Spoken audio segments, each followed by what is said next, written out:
Hello बच्चों, इस video में हम पढ़ेंगे चैप्टर मैन्युफैक्चरिंग इंडस्ट्रीज। तो बच्चों, इंडस्ट्री का मतलब क्या होता है कि कोई भी ऐसी आर्थिक गतिविधि, कोई भी इकोनॉमिक एक्टिविटी जो कि चीजों को बनाने के लिए चाहिए होती है, या किसी मिनरल्स को एक्सट्रैक्शन करने के लिए चाहिए, या कोई सर्विस प्रोवाइड करने के लिए चाहिए।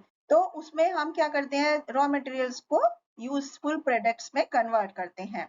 और ये रॉ मटेरियल्स जो है फिनिश, जैसे कॉटन को क्लॉथ में, कपड़े में कन्वर्ट करना, शुगर केन से शुगर बनाना, वुड पल्प से पेपर बनाना, मिनरल ऑयल से पेट्रोकेमिकल्स बनाना, इन सबको मैन्युफैक्चरिंग कहते हैं।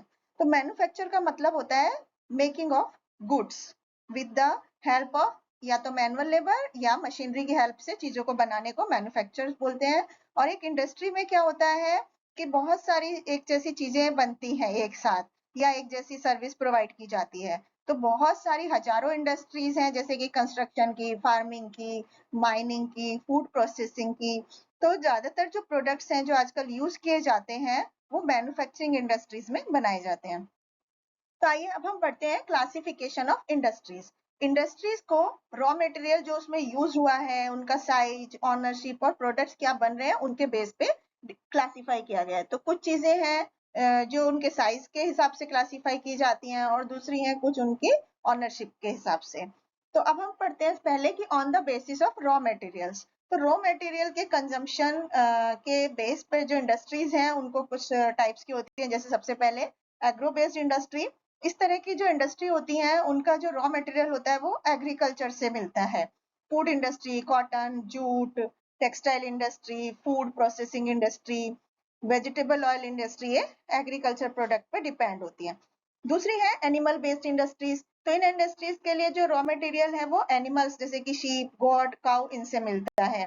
तीसरा होती है मरीन बेस्ड इंडस्ट्री। जैसे फिश प्रोसेसिंग इंडस्ट्री है, वो marine products use raw material के जैसे यूज करते हैं। फिर फॉरेस्ट बेस्ड इंडस्ट्री होती है, जो पेपर इंडस्ट्री होती है, वो एक गुड एग्जांपल है फॉरेस्ट बेस्ड इंडस्ट्री का।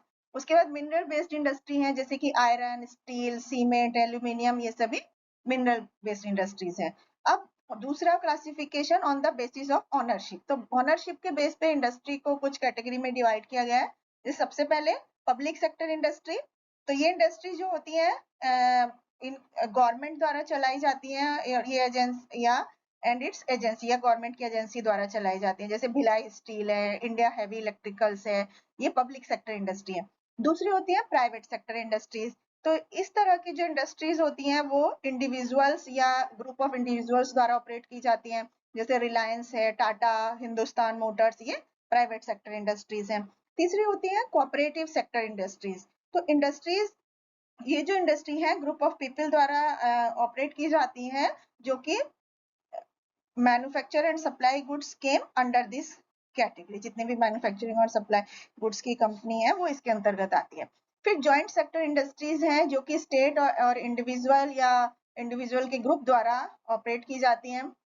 उसके बाद मल्टीनेशनल कॉर्पोरेशन होता है। मल्टीनेशनल कॉर्पोरेशन जो होता है वो फॉरेन इन्वेस्टर्स के साथ कोलैबोरेशन करके सेटअप किए जाते हैं, और इस तरह की जो इंडस्ट्रीज हैं वो दो या दो से ज्यादा कंट्रीज द्वारा मैनेज की जाती हैं। इसके बाद on the basis of size. तो इंडस्ट्री का साइज जो है वो डिपेंड करता है ऑन द स्टाफ स्ट्रेंथ। उसमें कितना स्टाफ काम कर रहा है, कितना कैपिटल, कितनी मनी इन्वेस्टमेंट है, या कितनी चीजें बन रही है। तो सबसे पहले कॉटेज इंडस्ट्रीज होती हैं। ये इंडस्ट्रीज जो होती हैं मेनली रूरल एरियाज में पाई जाती हैं, और वो लोकल रॉ मटेरियल को यूज करके या बेसिक टूल और इक्विपमेंट को यूज करके काम करती हैं। तो labour is supplied by the member of the family, farmer, craftsman in their free time make goods, जैसे कि रोप्स है, बास्केट्स हैं, हैंडलूम्स हैं, ये सभी कॉटेज इंडस्ट्रीज में आती हैं। दूसरी होती है स्मॉल स्केल इंडस्ट्री। ये इंडस्ट्री को थोड़ा पैसा चाहिए होता है, इन्वेस्टमेंट करने की जरूरत होती है, and employ less number of workers, इसमें कम एम्प्लॉय काम करते हैं। ये इंडस्ट्रीज जो होती हैं पावर ड्रिवन मशीन यूज करती हैं। रॉ मटेरियल जो होता है वो बाहर से लेती हैं, और चीजें जो है वो ट्रेडर्स के थ्रू बेची जाती हैं। इस तरह की इंडस्ट्रीज जो हैं वो कंट्रीज को डेवलपमेंट में इंपॉर्टेंट रोल प्ले करती हैं। इसके बाद लार्ज स्केल इंडस्ट्रीज होती हैं। ये इंडस्ट्रीज एक बड़ा कैपिटल इन्वेस्टमेंट इनमें होता है, और थाउजेंड्स ऑफ लेबर्स इसमें काम करती हैं, और एक कॉम्प्लेक्स मैनेजमेंट सिस्टम होता है। और ये इंडस्ट्रीज हैवी पावर द्वारा मशीनों से चलाई जाती हैं। रॉ मटेरियल्स जो होता है वो दूर दूर की जगहों से आता है और फिनिश प्रोडक्ट्स भी दूर के मार्केट्स में भेजे जाते हैं। इंडस्ट्रीज को उसके जो एंड प्रोडक्ट की नेचर के अकॉर्डिंग भी डिवाइड क्लासिफाई किया जाता है। इसमें कुछ इंडस्ट्री हैं जो रॉ मटेरियल जो होती है वो दूसरी इंडस्ट्री के लिए रॉ मटेरियल बनाती हैं। ऐसी इंडस्ट्रीज को बेसिक इंडस्ट्रीज बोला जाता है। कुछ अनदर दूसरी कैटेगरी की इंडस्ट्रीज होती हैं जो चीजों को डायरेक्टली कंज्यूमर से यूज करती हैं, उन्हें कंज्यूमर इंडस्ट्रीज बोला जाता है। तो industries are located where conditions are favourable for their manufacturing. जैसे फिजिकल फैक्टर्स होते हैं, जैसे लैंड है, रॉ मटेरियल है। इसके बाद ह्यूमन और इकोनॉमिक फैक्टर्स होते हैं, जैसे कि लेबर, कैपिटल, ट्रांसपोर्ट। तो ट्रांसपोर्ट जैसे कि एक सब्सटेंशियल कंट्रीब्यूशन है प्रोडक्शन की कॉस्ट में, और वो लेबर सप्लाई और उसकी मोबिलिटी पर को भी इन्फ्लुएंस करता है। जैसे नदियां, कैनल, लेक्स, ये ट्रांसपोर्ट के सस्ते साधन है। इसके बाद पावर होती है, मशीन्स को, इंजन को चलाने के लिए, लाइटनिंग के लिए पावर की जरूरत होती है। फिर गवर्नमेंट पॉलिसीज होती हैं, ये मोस्ट इंपॉर्टेंट फैक्टर है आज की डेट में, जैसे रिजिड कंट्रोल्स, लाइसेंस सिस्टम, दूसरे कुछ गवर्नमेंट कंट्रोल्स हैं जो इंडस्ट्रीज को डिस्करेज करते हैं। इसके बाद इंडस्ट्रियल सिस्टम। तो इंडस्ट्रियल सिस्टम जो होता है वो इंडस्ट्रीज को फंक्शनल बनाता है। ये सिस्टम जो होता है इनपुट, आउटपुट और प्रोसेस से कंसिस्ट होता है।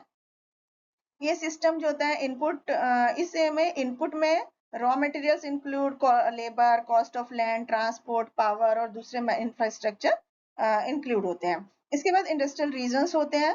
बहुत सारे फैक्टर की वजह से इंडस्ट्रीज जो होती हैं वो अलग अलग कॉन्टिनेंट्स में अनइवनली डिस्ट्रीब्यूटेड हैं। तो कभी कभी बहुत सारी इंडस्ट्रीज एक साथ मिलकर के इंडस्ट्री के प्रोडक्ट का फायदा ले जाती हैं, विच में be used by them as raw material. कुछ क्लस्टर्स होते हैं जिनको इंडस्ट्रियल रीजन या कॉम्प्लेक्सेस बोला जाता है। उसके बाद इंडस्ट्रियल रीजन्स ऑफ इंडिया। तो इंडिया के जो इंडस्ट्रियल रीजन है वो 8 रीजन है, जो कि जैसे मुंबई पुणे रीजन है, जो कि थाने से पुणे तक है, और अहमदाबाद से वडोदरा तक। इसके बाद हुगली इंडस्ट्रियल रीजन है। ये हुगली इंडस्ट्रियल रीजन जो है वेस्ट बंगाल का, ये बंसबेरिया जो है नॉर्थ में, वहां से बिरला नगर जो साउथ में है वहां तक फैला हुआ है, और ये हुगली नदी पर बना हुआ है।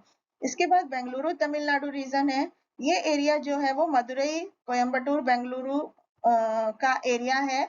Is mainly a cotton growing tract and is famous for cotton textile industry. इसके बाद distribution of major industries, iron और steel, cotton textile, information technology, ये मेजर इंडस्ट्रीज हैं इसकी।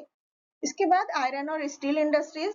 लार्जेस्ट आयरन और रिजर्व जो है वो रशिया में पाया जाता है, जो कि ब्राजील द्वारा फॉलो किया जाता है, ऑस्ट्रेलिया और इंडिया द्वारा।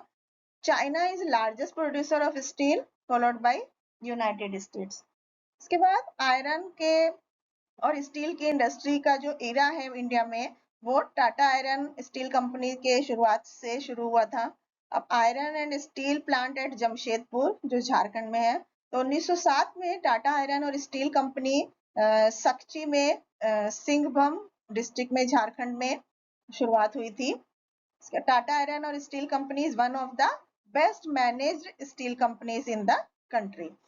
टेक्सटाइल इंडस्ट्रीज, जो टर्म टेक्सटाइल है वो कपड़े के प्रोडक्शन के लिए यूज किया जाता है, बहुत सारे फाइबर्स से कपड़ा बनाया जाता है। तो ये टर्म जो है लेटिन वर्ड टेक्सचर से लिया गया है, जिसका मतलब होता है वीव, टू वीव मतलब बुनना।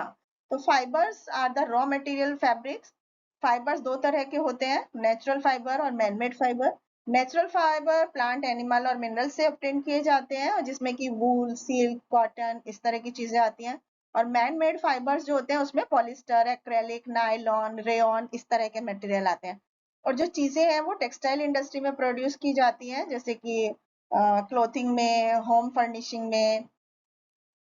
इसके बाद इंफॉर्मेशन टेक्नोलॉजी। तो imagine a parent company is in California and उसकी जो सब्सिडरी कंपनीज है वो मुंबई में है। तो सीईओ ऑफ द कंपनी जो है वो अपने इंपॉर्टेंट चीजों को कंपनी के मैनेजमेंट से डिस्कस करना चाहता है मुंबई में। तो उसके लिए हमारी लाइफ आसान और कंफर्टेबल बनाती है इंफॉर्मेशन टेक्नोलॉजी।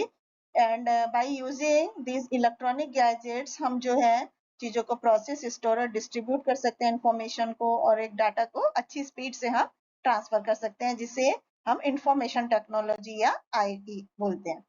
तो आईटी इंडस्ट्रीज जो है भारत में वो मेनली बेंगलुरु, हैदराबाद, मुंबई, पुणे, चेन्नई, दिल्ली, नोएडा, गुड़गांव में है। चंडीगढ़ और तिरुवनंतपुरम में भी कुछ आईटी इंडस्ट्रीज हैं। इसके बाद बेंगलुरु मेजर आईटी हब जो है सिलिकॉन वैली कैलिफोर्निया में और इंडिया में बेंगलुरु है। दोनों ही जगह माइल्ड क्लाइमेट होता है due to large number of educational institution जो कि स्किल्ड प्रोफेशनल और अच्छे एक्सेस जो है दूसरे सिटीज को प्रोवाइड करते हैं। इसके बाद आईटी प्रोफेशनल्स की जो संख्या है वो बेंगलुरु में मोर देन 1.5 लाख है जो कि वर्ल्ड में हाईएस्ट है एक सिटी में। इसके बाद large cluster of IT companies जो है वो availability of well educated English knowing software programmers in plenty and well educated management personnel have lured a large number of international companies to set their units. Thank you.